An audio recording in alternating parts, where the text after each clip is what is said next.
good solid eliminations, but they're going to still need to do a whole lot more if we want to see them in that survival stage. Yeah, I had to squeeze extra from this one.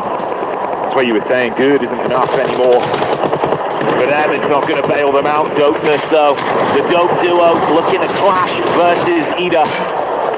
First one falls. E-Arena even trying to siphon points off the back of that, and they do so successfully, taking down Dopeness.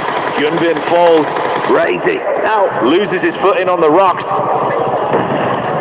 MG3, so good, but is when you're getting shot in the back. Unfortunate there for Razy. Again, Team Vitality just flexing at this point. They still have 2 players up. Nongshim Red Force get that thirst. And, all the teams at top are doing exactly what they need to. Hey, just survive, put some decent points on the board, and it's a lot. Considering that there's only 5 teams remaining, all these teams are going to be getting some good solid placement points. The real eyes on and storyline left is Ida. Like, if you're Ida right now, the best thing that could happen is you take out this entire lobby here and now. Just have a monstrous game from it. Give it your absolute all. It's not going to get any easier, though. Weird timeline where Sleepy could probably sneak into the zone unnoticed as well, because Nongshim cleared this whole area, so they might not expect anyone to be there. They didn't find him tucked in behind the tree, so he's looking to just steal points if he can. Woo. Schweppes practicing his TIG welding right there, making sure that he goes and he's walking that cut, fixing that vehicle, getting it loaded up for the rest of the match. I wonder if Ida has that IQ to understand if they were doing enough elimination feed tracking to have a good idea of who's left in this lobby. It's quite difficult with everything that's going on. But if they have a good solid idea of who's left, then they need to realize that they got to amp this aggression up. Like, why not? If you're Ida, you need to wipe this entire lobby out if you have a chance at getting top 5, because if you don't, and we see 4th and 5th place get chicken dinners, like, top 5's gone. So let's see what they decide to do here. I understand why they're playing it very pensively. They want to make sure that they get to that end game, but you got to wrap up the aggression. Sleepy spotted in the end. He's hoping he could worm his way back into the zone, but not this time. Nongshim Red Force looking for a bit of an assess on the situation. Got a good lay of the land from the position they're in. Vitality close by towards Ida as well. The arena with a bit of a scouting play. Tourniquet there in the back of the vehicle. Limited cover as well, Jukes. And Nongshim, such an open angle to just take pot shots. Oh man, this circle not too kind. There's a lot of open field in that center. Everyone's gonna have to play the edge. I would like to see Ida go push up into these buildings though and challenge Team Vitality. They need to, honestly. They have to clear the south side out pretty quickly. And you can see them in the vehicles and the buggies, just getting some more information for now. Rita though is just moving up ever so closely. He could hear those steps. He knows they're in that building. Audio cue giving the game away somewhat. Rita with a nade as well, pinpooled on it. If he gets a chance to arc it in, find a knock, then they could collapse, but they are starting to fragment over as well. Darkin advance towards the zone, looking to get set up near the cover they found. 2 players make it in. Darkin with a knock over to Hyunbin as well. Fires back up onto this ridge and does some damage onto Nongshim. Vitality re-aggress. Emre holding. Rita with the assist. The shotgun slays back over onto Federales. Emre will pick off Axel. And Vitality crumble to Ida. They're starting to cook, Jukes. This is a perfect scenario for them, right? They got 2 players already taking a position in this next zone. They were able to clear out Team Vitality, and now they're getting towards that end game. It's still going to be quite difficult considering they got E-Arena up on top with the circle priority. And most likely, we're going to see Ida fight Nongshim Red Force. So if that does happen, never mind. Ida, they understand. They need to win this game. Push up into E-Arena, challenge them, try to take them out as fast as possible, and then have to deal with Nongshim Red Force later. So many smokes being arced here, setting themselves up for it, trying to create some semblance of cover to protect them from Nongshim, block off the line of sight, and then take the fight over. Deep nade in as well. Nongshim aren't sleeping either. They're thinking about just taking the hit too. It could be a 3-way battle for the finish instantly. Dizzy so low. Oh, Schweppes got so much damage onto him. But now we're going to see Ida throw some good nades onto Nox from Red Force. That's 2 knocks for them. This is the best case scenario. They need to wipe out this entire lobby if they want a chance. Here they go, and they are starting to do it little by little. But now E-Arena have woken up. Now they're starting to put in some work. So much damage. So time to try and fix the issues you suffered from that encounter, and E-Arena know that the knee is weak. Seeing if they can make him buckle with Schweppes. Another clearing through. Good shots on target. Brings us down to just a duo on either side. Mormon with utility as well. He's only got that 1 Molotov left in the back pocket. 100 rounds of ammo on the AUG as he shoots up. Emre sneaking in.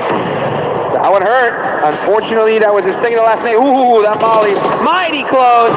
And Mormon gets the knock.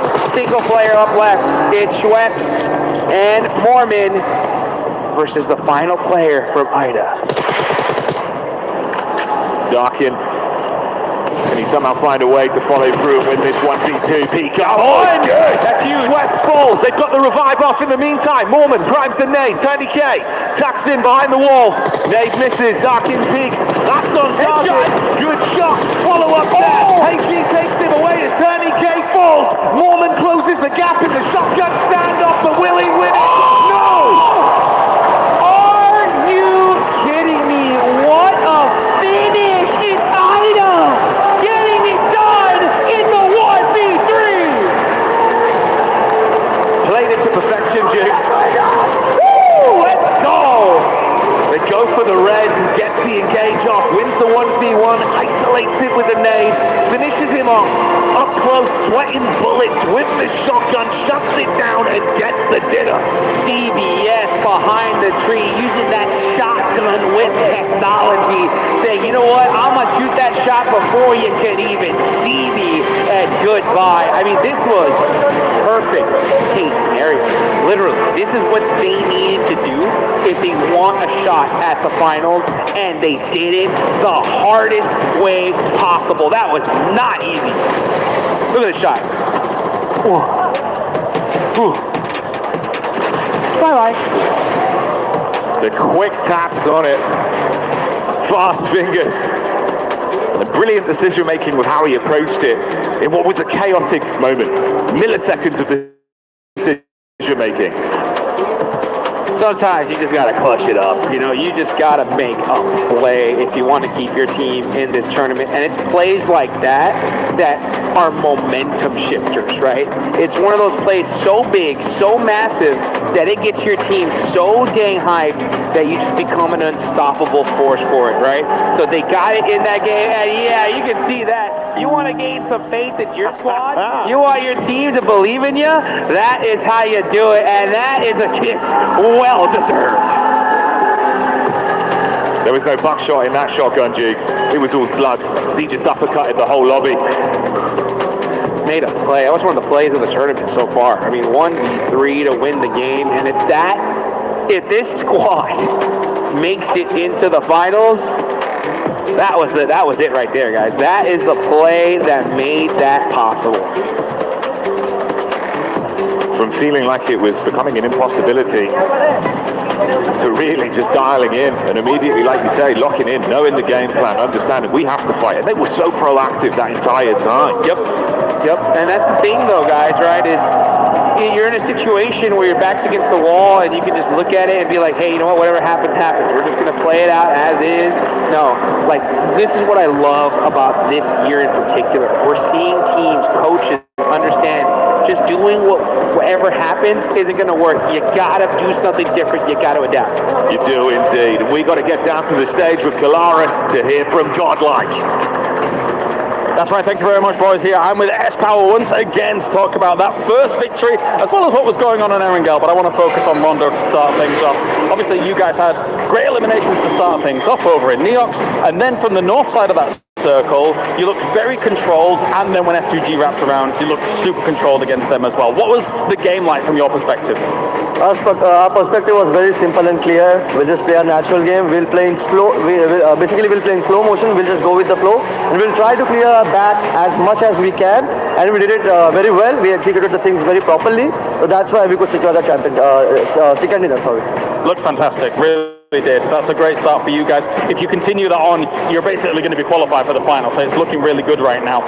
Game 2, of course, wide wrap on towards Stalba or on that east side, but then getting stuck on Stalba can be a little bit difficult there, and it kind of felt like that was the case for you guys. What was it like here from the team as a whole?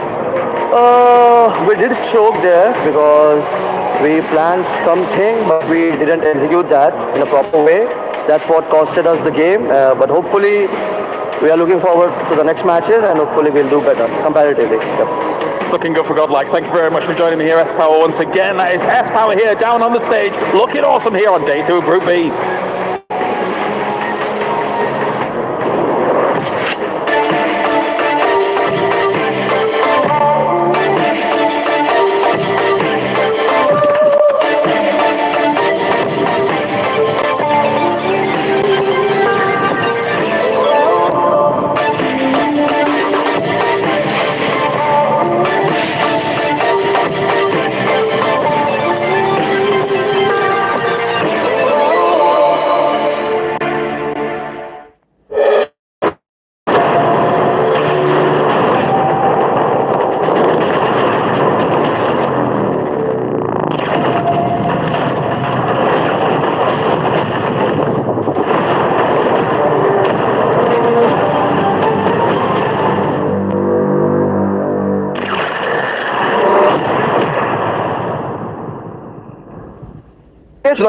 차벽 이용해 후보.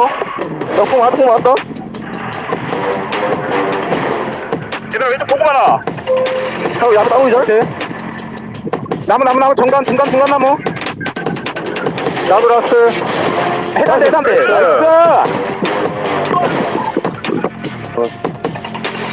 Ben yine tepe çıkabilirim muhtemelen. Oğlum sen Rite gel olmayacak dedi de şey gelmesin oğlum iyi. Kim? Gelmez oğlum iyi ne iş var? Tamam çocuk kadar. Ya beni almanız lazım ha yalnız. Belki sen alırsın beni tamam mı? Alırım lazım. Şunların yapası çekiyorum. Yok kaçtı bunlar ya direkt. Beni falan yok mu ya? Ofis. Ha itu. Orang. Bayar. Itu bisa dapat 60 gua. Enggak ada. Enggak usah. Di berapa ya? Enak ya? Guys. Berapa guys? 15 Enes. Berapa mati 2? Orang mati berapa ya orang? Tadi gua bunuh 1. Itu. Oke. Di jamur ada yang mayat di jamur. Iya. Gua bunuh. Sebelum tadi mana sih ini itu? Mana cong itu. Tunggu. Alur mau berapa? Tenang. Lột cho lỡ. Phải mà. Ok. Phải mà không vậy đó. Cái lo mà. Loving the radio comms and the translation as well, but I'm also loving the PMWC Lucky Spin, which is available now in PUBG Mobile. Co-created with PvP creator Nana, the Electron Energy set, the Proton Power set, the Stunning Alien Fusion grows out. Log into PUBG Mobile and take your spin before it's gone, like Max has done. I have tried it as well. I'm gonna try it again today because that grows out looks sick. It is amazing. And he's also glowing. It doesn't look like it right now in the picture, but it does actually glow quite a bit. So he's got some animation. It's themed around PMWC. It's only W's for the skins right now. And one team that was glowing in that last match was none other than Ida. Because Ida, my goodness, this is a squad that also needs to make sure they stay within that range of getting to the top 5, and they were able to do just that, Natura. They were indeed really looking forward to what they have coming in off the back of that big win, because yeah, they did play that very well. I want to point out specifically there's smoke coming on in there. We were talking about this again, analysts, we chat in the backstage area, but it was really nice to see them use those smokes against EA when they made that push onto Nongshim. It was a really good performance there to just make sure. And yeah, you're seeing the day 1 versus day 2, night and day. I mean, I think we saw that in game. We could see it very clearly, but night and day on those stats as well, looking very good for them. love this because I love having a look at their average of eliminations and being able to capitalize on that.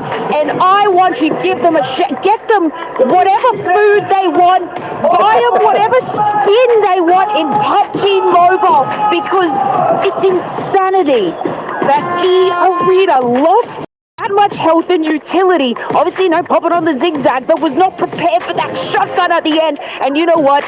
Having teams that, you know, are creeping their way up from the bottom into these positions, they're locked in. Yep. And if you think you're at the top of the leaderboard and you're safe, it's not always the case. It's definitely not always the case. Between Circle for us, we're looking at the match ranking here.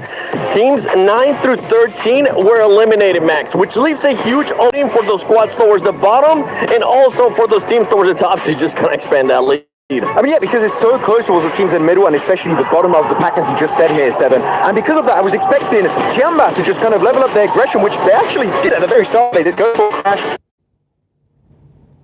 on, I believe it was 7-2-1 GS team. I'm like, yeah, this is great. But not on Circle 1 to Circle 2. You know, it's a little bit too early to go for a full commit and get instantly eliminated because you're not getting any elimination. And especially not getting any placement points. So Tiamba, I like the change of mindset, but it's just not at the right time. They need to do the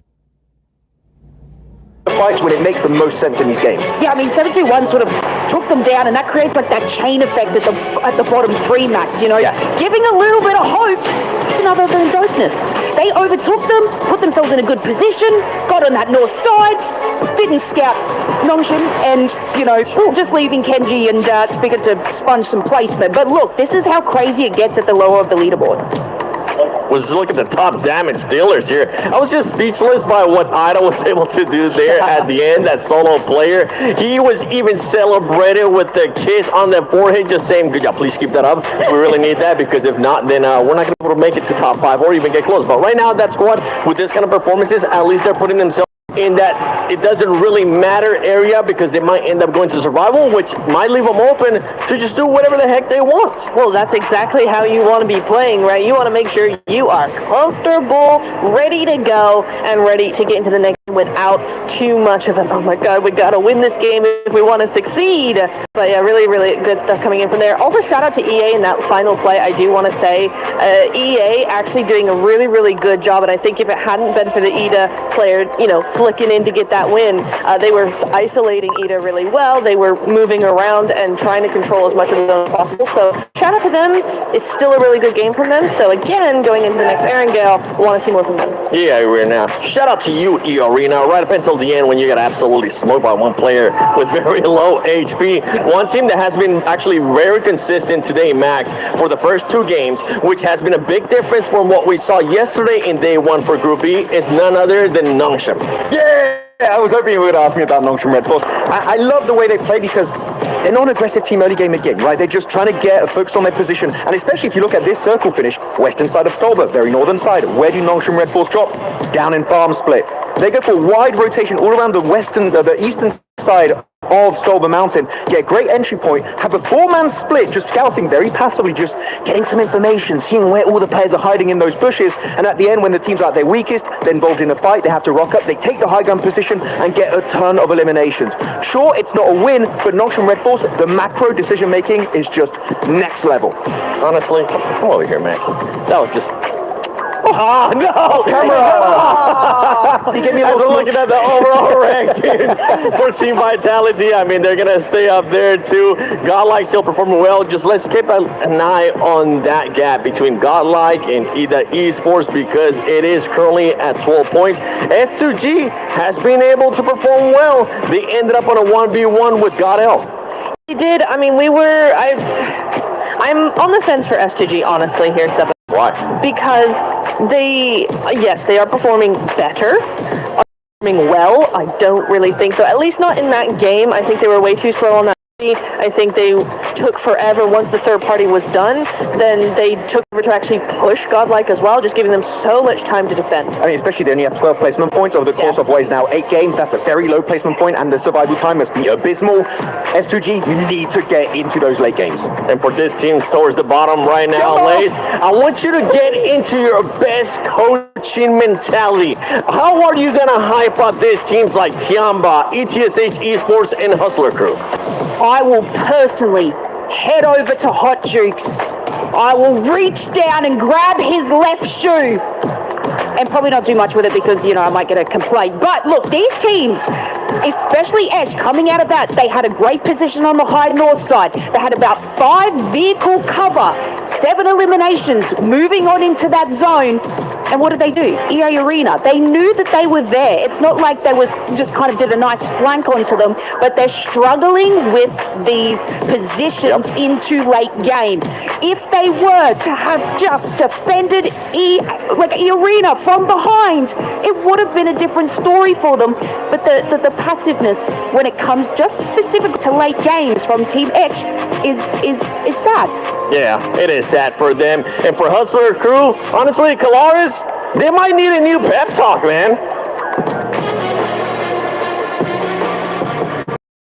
The big bucks has done all the talking. You've got 4 of the 5 at the very top have been the big fish, the big kahunas. They've made some amazing plays happen each and every time. They've looked very flashy, but one that's been ultra consistent without looking too flashy, I think, has been Horror Esports. Just swimming along in that pond. They're a big fish. It is Horror. They're doing fantastically well. Again, so far they've had 2 bad games, like a 15th and a 16th, where it's not gone well. But we caveat with the fact that if they don't have a bad game like that, it's a top 5 at minimum. They've had multiple thirds, multiple seconds. They've had a strong win yesterday on Erangel. They're just a consistent team. But when we look at this, it's nice because that's very promising going into the finals. No, definitely, especially since someone like Skyride is still currently in that running for a potential MVP spot of this group, I would say in particular. Maybe you can kind of carry that forward into like a final if it does occur.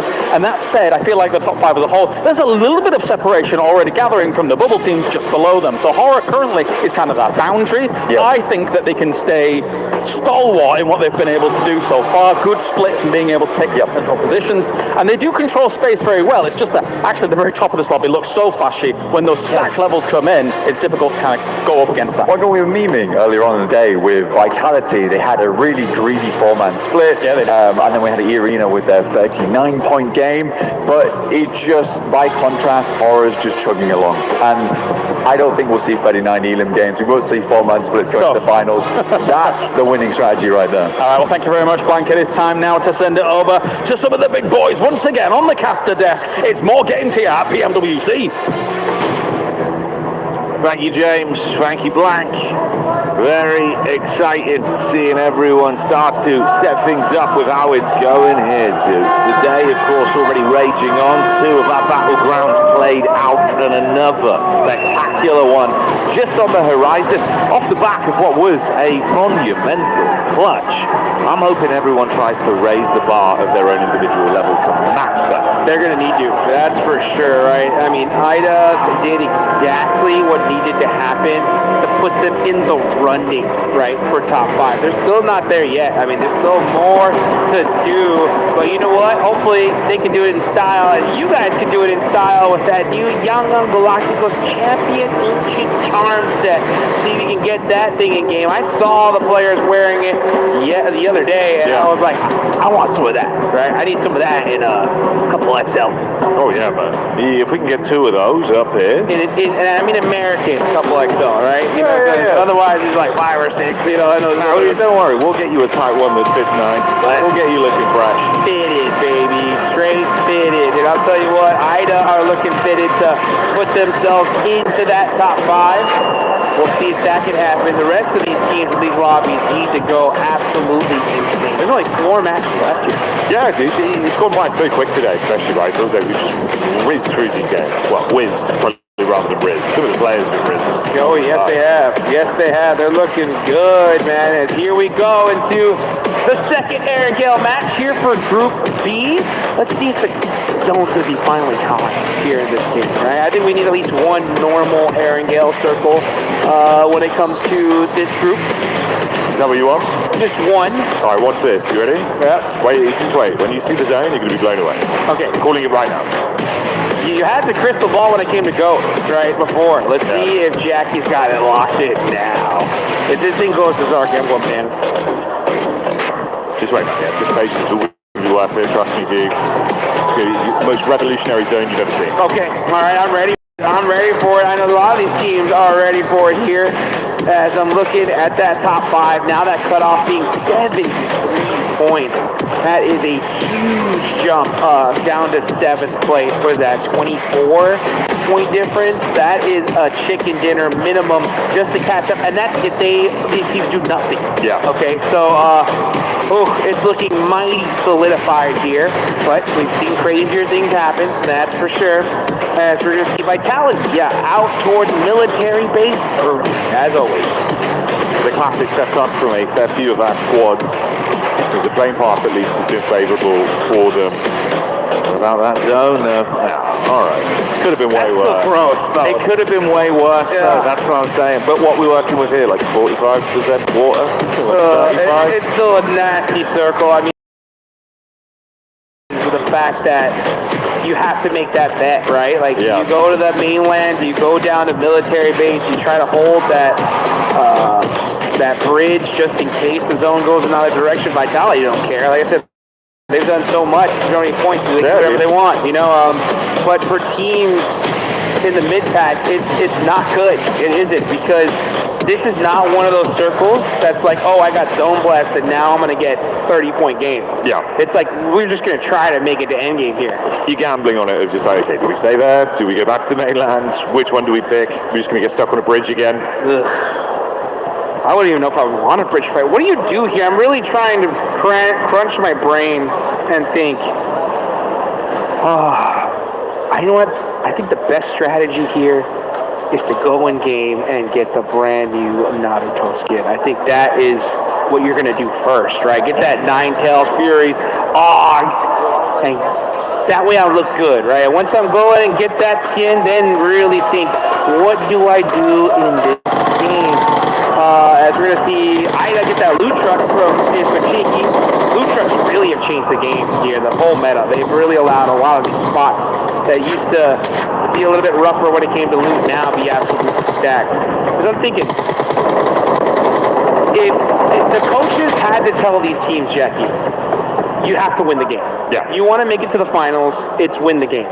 Otherwise, just good luck, right? So what do we do here in this scenario? What position, if you were a team, where would you put your squad in to try and get that 20-point game? You go in mainland, you go in military, you taking bridge? What are you thinking? I think gamble was probably a little bit safer right now to just set up mainland. Like you say as well, like the blessing of the loot trucks right here. If they get something good out of this, I'm sure we'll catch vision at some point of what they actually got, right? You get some high-tier loot straight away, you just coast early game. Cut out a load of that like early looting time and actually fight a bit more with an advantage. I'm thinking it from the angle of they've just got to carry on from where they left off. Squads like that, so take that either mindset of trying to push your limits further, run some risk break. You get some high tier loot, get in there, start scrapping, see if you can squeeze elims, bully some of the lobby.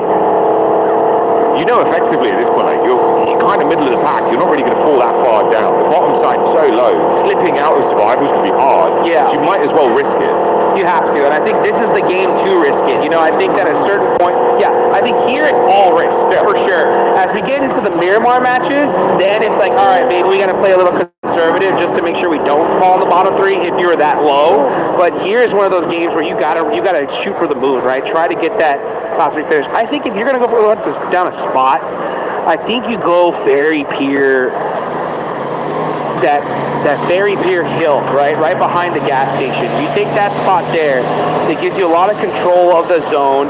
You can hopefully maybe even catch some third parties, and it looks like Ida, of all teams, is going to take that spot. So they're saying, you know what?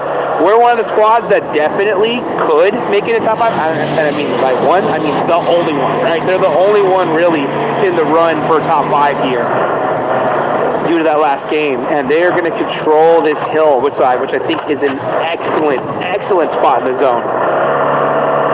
And it works out pretty cerebrally for them as well, right? Because obviously you come in, like you say, get that loot truck, arm yourself a bit earlier, that gets cut out some of the additional time they'd have to waste, sort of slowly slogging along, getting themselves better firepower and ammunition to work with. If they run into another squad, maybe they do just take that encounter head on. It's a good call. It was a great last game, and you could see they were all fired up in celebration as well. Big stage like this, Duke, sometimes the paranoia gets to you. Yeah, it does. They certainly rise to the occasion, man.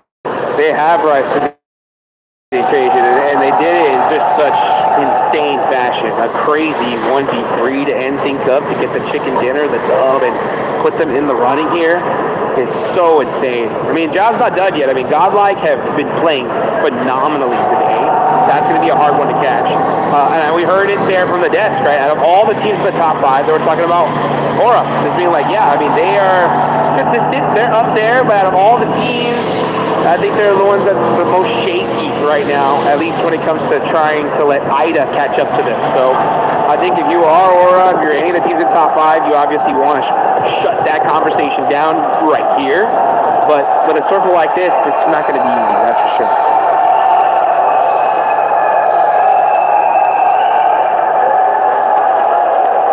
The team that was towards the bottom side coming into the start of the day was 721 GS, but they've rose massively, fighting hearty into these games and still being able to squeeze out a decent number of elims to rise up the ranks. Fair few points between them and slipping back into the bottom. Obviously the surprising factor there, Tianba. Didn't think that's where we'd be seeing them, Jukes. Oh my gosh, I can't, that's like, for me, the most frustrating thing in this lobby is seeing Tianba in, I mean, I don't even want to say it. I mean, they are in bottom 3 right now. I mean, I don't want to believe it, you know, and if this was any other year, I'd be like, I'm not worried, you know, like, it's Tianba, they're for sure, blah, blah, blah, blah, you know, but what has happened with Alpha 7, you know, is making me very scared, you know, because there wasn't a world, I would have put the whole house on saying that Alpha 7 were for sure making a final in 2 international events, and they haven't done that yet. So, yeah, Tianba, please get it together, please. Yeah, we need to see some sort of change. Again, that'd be a prime example of a squad that probably could, if they lock in right here, right now, game like this, right, run the risk. It's not looking great as it is anyway. If you can completely flip that around with a big result, get some points in, bro. The other teams drop down below you. We know they've got the firepower for it, Jukes. It's just got quiet.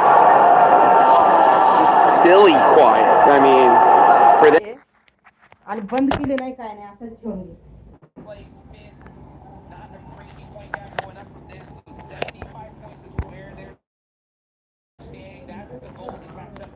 Now is wild. I mean, they're not that deep down. I mean, it's only 2 points away from dopeness and about 9 points away from 9th place. So it's not the scariest position to be in, but you know, you don't like to see it regardless. Next zone. It's going to be. It's only a duo there. That's a scary thing.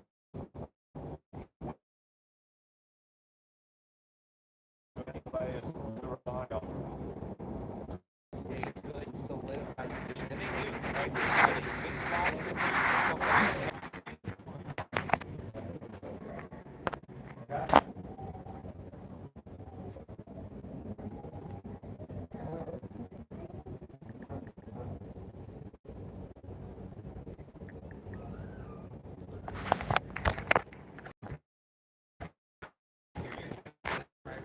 Everybody instantly. S2G not happy with just taking that corner side. They want dead central, and they are pushing on up. Vitality now. Oh boy, there goes TT Project. Look at one of them in the shack. 9 shots there from Niaz. And there's some desperation points on the side of TT Project. They need every single one of them. Sitting inside the vehicles for Vitality is the only play they can make. They quickly heal themselves up. The green ping back through. Razak, star player for this squad that's been popping off in this very battleground.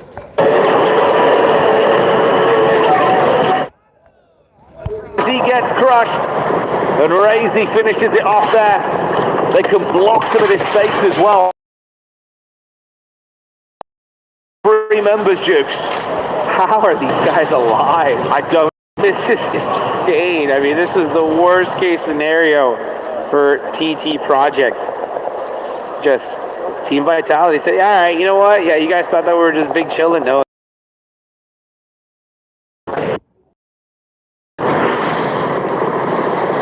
Wrong position in this zone is exactly what they need to be doing. They got a couple eliminations early. You know, get yourselves a nice secure spot. Have 6 eliminations, which is a great start for them. They did lose 1 player, So they got to start playing very conservative here. They full committed to this position, dead center. They're like, you know what? We're going to hold the dead center wide out in the open. We're going to secure this shack, have all our vehicles blowing up. They really hope the zone just keeps centering on up to their position. That's the crew taking down Hyunbin there as they're able to detonate the vehicle. And you can see it's not looking too great health-wise for Nongshim Red Force. They've shipped damage onto one of them, 2 of the players knocked for now. That's a bit of a fight that's currently going down. Oh, nade inside from Slonic. As Wolves get that one on target. Let's go Wolves, man. Wolves need to do something here to keep the NA dreams, hopes alive. Wolves having one of the best substitute players on the planet in Juancho. Fortunately, we haven't seen him in the game, but he is here in the arena watching over his squad. And hopefully looking to extend their stay here just a little bit longer. 30 points, not nearly solidify them to that survival stage. But man, that survival stage is going to be jam-packed here. Tianba looking like they are going to might be going to it. Alpha 7 looking headed in that direction as well. As we look at the top players, of course we see a whole bunch of team vitality. That makes sense. It really does. Zone crunching in once again, centering up. S2G, Hora, and of course the remaining members of Tianba within the area for now. Surprised Ida from distance as well when we saw that fight with Wolves and Nongshim, but they were able to steal away one. This is Jangon pushing up onto TT Project. Oh, they're trying to get away in the vehicle to another team, the hillside. It goes both ways though. Damage done. Federales from distance helping Vitality put pressure onto these squads. Galacticos, there's Cloud, all right, popping a couple shots there on the side of Vitality. I'm surprised he even shot that, considering that he's so far out of position in this circle. But now I was wondering, where is Alpha 7? When are they going to make some moves? There's Obscure getting a nice shot there onto E-Arena. That's huge for this lobby. E-Arena going out here, and Tourniquet though, last player up. Oh, devastating A7 here. Oh, good for them though, 7-2-1. Guess it's going to be a huge sigh of relief for the side of A7. Wolves as well making it so uncomfortable for Alpha 7 there. They thought they could take a fair fight, be able to just play a head-to-head with both squads. Doesn't work that way. Wolves keep the pressure on A7. 721 GS as well. Still stealing points here and there in these games. Darkin takes the shots up onto Fajita. You got the spam over. In the midst of all this, Vitality have finally finished for 7, stuck. Terrific is right. And the Wolves are holding the north side, wrapping all the way around to find a position in this next zone. Obscure just going to be eating a whole lot of blue damage. And this is stage 5. This one hurts. Alpha 7 just can't seem to catch a break here. Can't get anything going.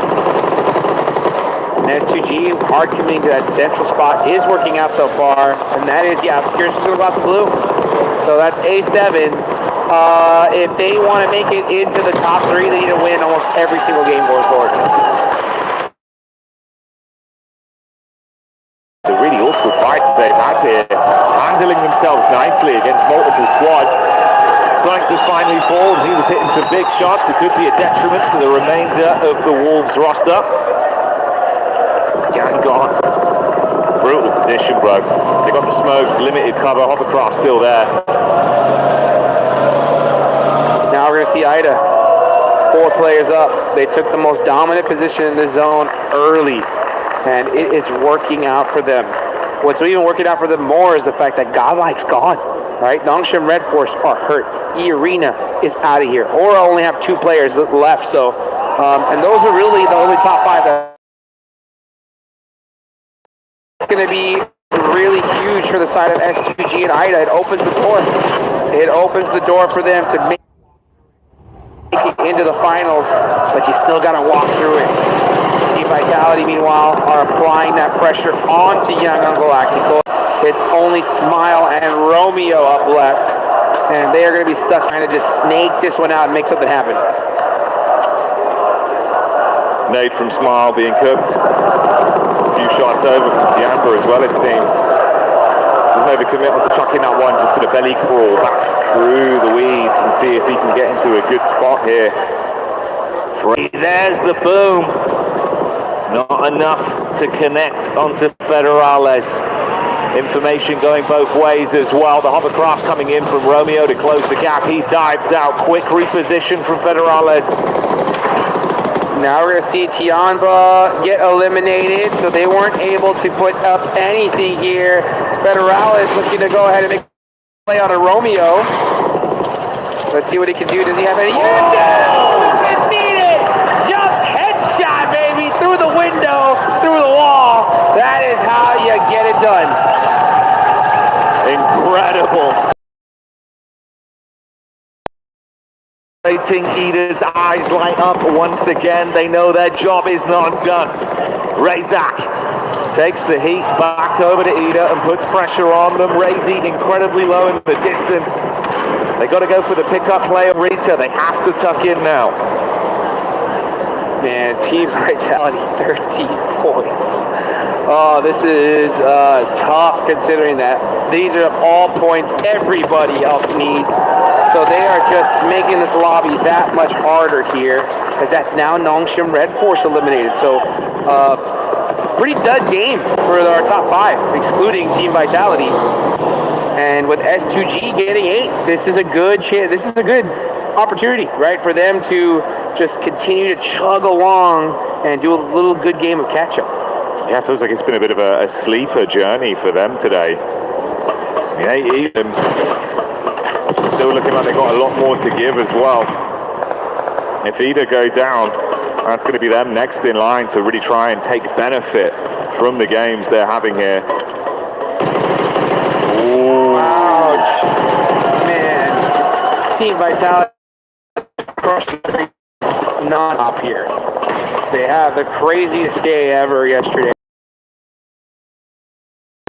Teams that are trying to desperately make it to the top 5. Rita, him to make a play on Federales. Who saw a little pixel, takes a little pop shot at it. And now, Federales does get knocked by 721 GS. Leaves, I believe, Razak up left for a team by. Wolves being taken out of the running. Like you said, Vitality just down to Razak. You need all of these eliminations. Team Vitality is stealing all of them from you. You need all that you can get because Godlike is out. Aura, they're getting some points on the board as well. So if you're S2G, now's your time.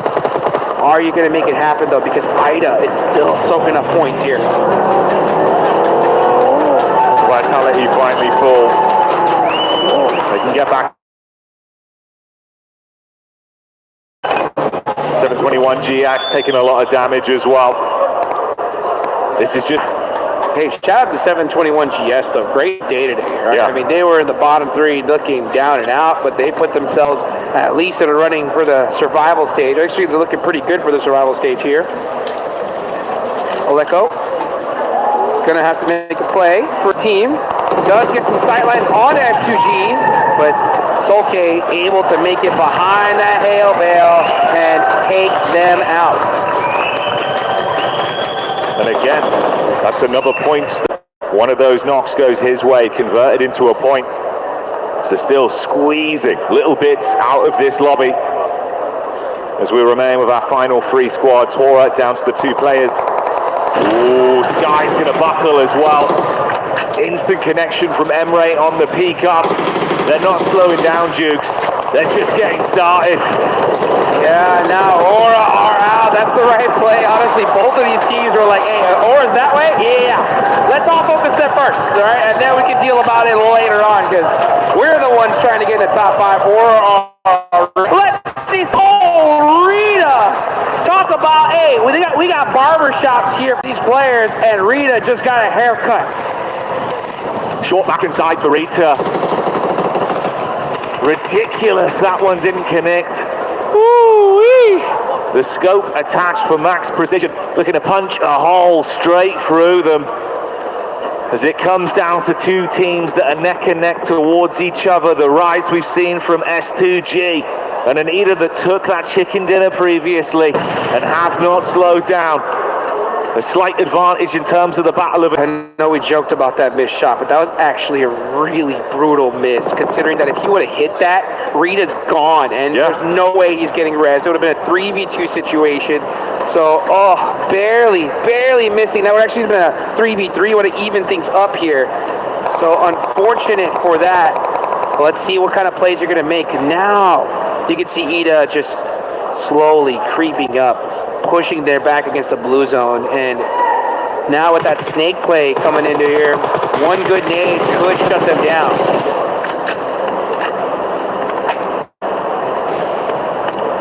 Come on, bust out that AWM again. You got to do it.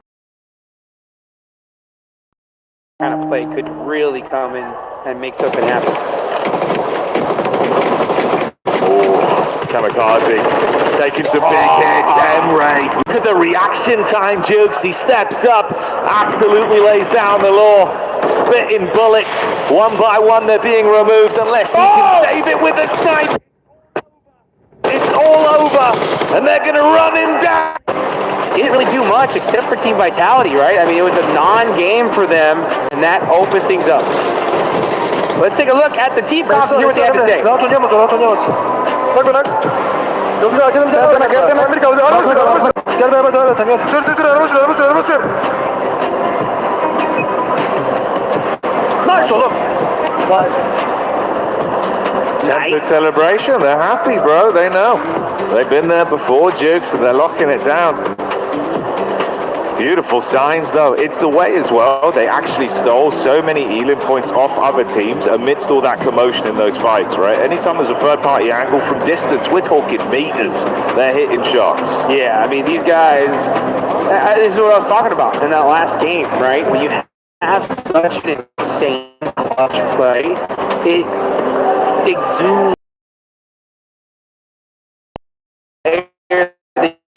that it's a sign, right? It's meant to be for us to make it. And we saw that circle early on. I was like, hey, that's probably the spot in the zone. They immediately were like, yeah, let's take that. And since they looted at 50, and they took full advantage of it.